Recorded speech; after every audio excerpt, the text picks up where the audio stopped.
Hello বন্ধুরা, আজকে আমি আছি রতুয়া হাই মাদ্রাসা স্কুলের পাশে রতুয়া হাটখোলাতে। দেখতে পাচ্ছেন অনেক ভিড়টা এই কারণে যে আজকে রাহুল গান্ধী আসছে তার ভারত জোড়ো যাত্রাতে।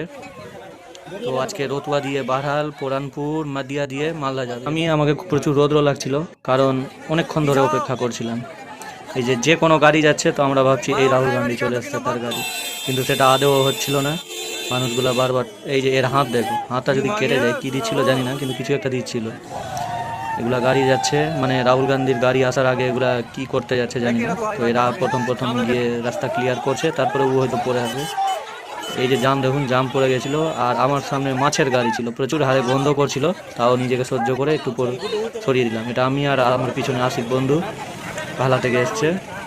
আর তার মধ্যে একটা ভালো জিনিস হচ্ছে যে এই ভিড়ের মধ্যে এই ছাগলটা খুব বদমাশি করছে, বারবার লাগছে আমাদের থেকে বেশি ওর চাহিদা রাহুল গান্ধীকে দেখার। এই যে দেখেন, লাগছে পুরোভাবে রাহুল গান্ধী ঢুকে পড়ছে। এই যে দেখেন, এই যে পুরো সেটিং, মানে শুটিং হচ্ছে, এরকম দেখুন লেভেলের ব্যাপার। এই যে চলে আসছে। যাই হোক, দীর্ঘ 2.5 ঘন্টা অপেক্ষা করার পর আমাদের এই রাহুল গান্ধী ঢুকছে। দেখুন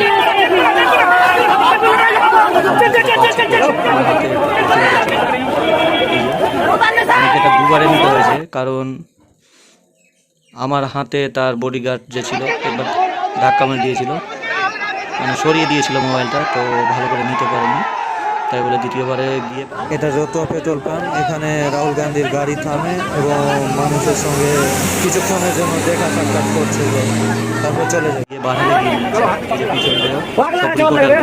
ক্যামেরা অনেক লেগে গেছে। ক্যামেরা নিলে ভালো। তাই ছোট একটা মিনি ব্লগ ছিল Rahul Gandhi petrol pump. Thank you, ভালো লাগে।